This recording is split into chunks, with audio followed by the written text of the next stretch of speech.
Shai, Nick Gallo, Casey Thunder. A lot of deserving candidates in the West, but as you think about your year and what you all have kind of accomplished, what do you think has resonated with people to make you an all-star starter? Excuse me. Yeah, I think winning games speaks for itself. That's why everybody plays the game. That's why you watch the game. You want your teams to win. That's everybody's ultimate goal. And I think obviously this year we got off to a really good start in that category. But yeah, I think winning games is the biggest. Shai, you said in your exit interview last year, I've been asked how last season compared to all-time greats, that you don't give energy to that kind of thing. But this thing being in the All-Star starter, kind of being one of those turning points in a career. I just wonder if you take the time now, this break, to kind of reflect and put into perspective what this might mean for a potential Hall of Fame career. Yeah, I honestly just try to stay very present. Try to stay in the moment, not look too far ahead, not look back, and kind of just take advantage of every moment, whether it's me working or it's me just being grateful for where I am today. I try to just stay in the moment, and it's worked out pretty good this far, so I try to continue to do so. Tim, standing on the right. To Bob from ESPN. Shai, you've obviously seen LeBron in the All-Star game, I would assume basically as long as you can remember, given it's been 20 years since he's been in it. I'm curious, as he's obviously nearing the end of his career, whenever that does happen, there's been a lot of discussion about who might the next face of the league be. Do you have any idea or any prediction or thoughts on who might sort of take the mantle from him as the next guy to sort of be the face of the NBA? I have no clue. I think that's you guys' job to decide and figure out. But it'll be an amazing league regardless. Obviously, he's done amazing things for this league, for the game of basketball. And you don't want to take him for granted, obviously. But yeah, when he's done, it'll still be great. Back right, Tim. Tim Reynolds with the Associated Press. Shai, you talked a couple minutes ago about keeping in the moment and how that's worked out for you so far. How much more difficult is that when the team is doing what it's doing, when you're getting the mentions you're getting, and now that you're very prominent in the MVP race as well, how difficult is it to block out all that noise, good noise, but still noise? For me, it's not any more difficult. I think I've learned through experience, and obviously as a young kid, it's easy to get caught up in it. Just going back to like high school and rankings and things like that, and I've just found so much success from just not blocking it out, but not letting it phase me or control me. And I think I've just learned through that experience and figure out what works for me and then try to run with it. So yeah, to this point, it's not any more harder because I've grown through it being hard, I think, in the past. Next question here in the front. Yeah, Shai, you've been with the Thunder ever since they started the rebuild. You guys have had a lot of ups and downs.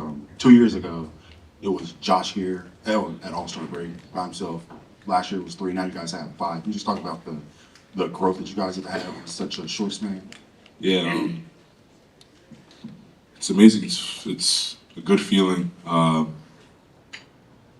Just seeing the thing develop, not only for myself, but for my peers and guys that I'm around all the time, and guys that are like brothers to me just because we do everything together. It's exciting, not only for myself, like I said. We just got to try to keep pushing forward, and whatever's been working, just try to continue to do so and keep getting better. Get in the front row.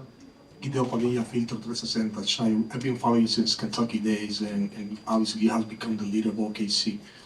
You guys have been dominating this year. As a leader of the team, what do you guys think you guys need to win a championship? And what are one of those areas that you, as a leader, you identify that you need to work on? Good question. I'm not too sure.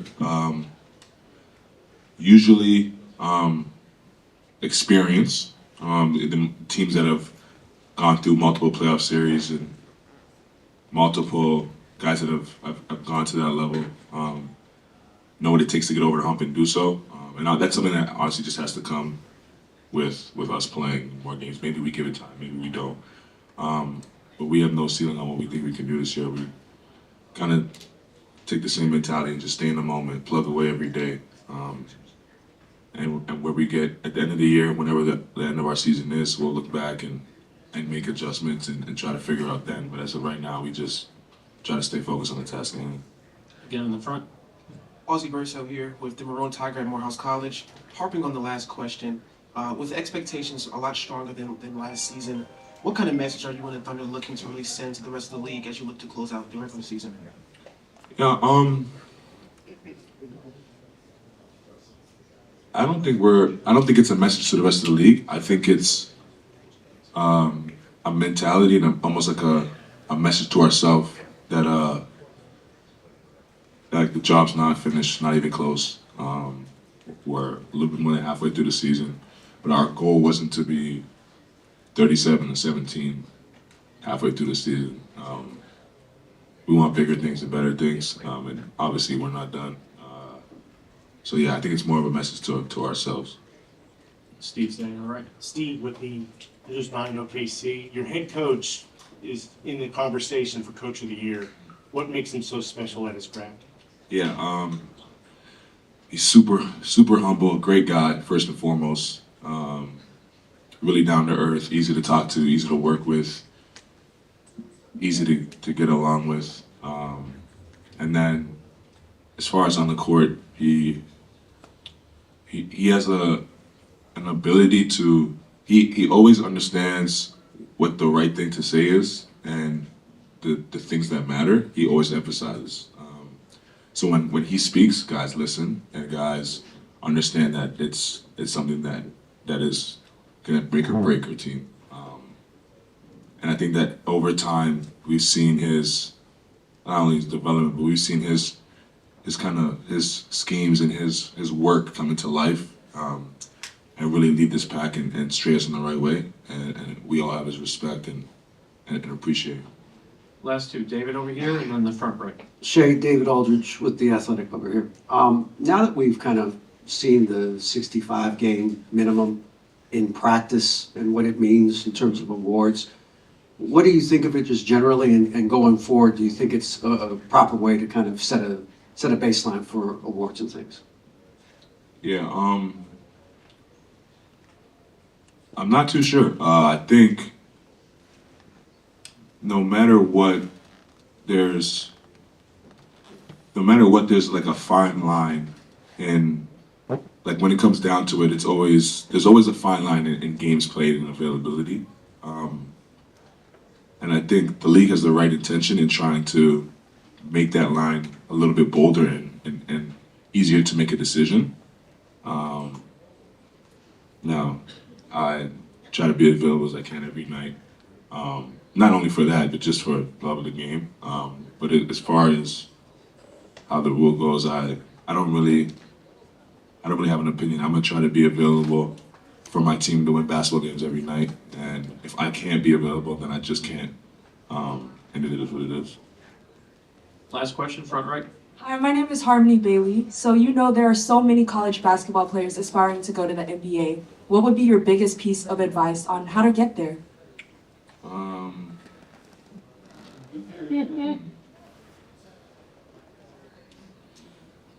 Work on your craft as much as possible. It's pretty cliche. But I would say be a star in your role. It's also cliche.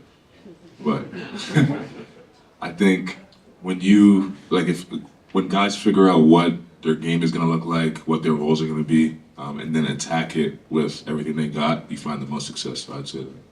Thank you very much. Well, Thank you, Shai.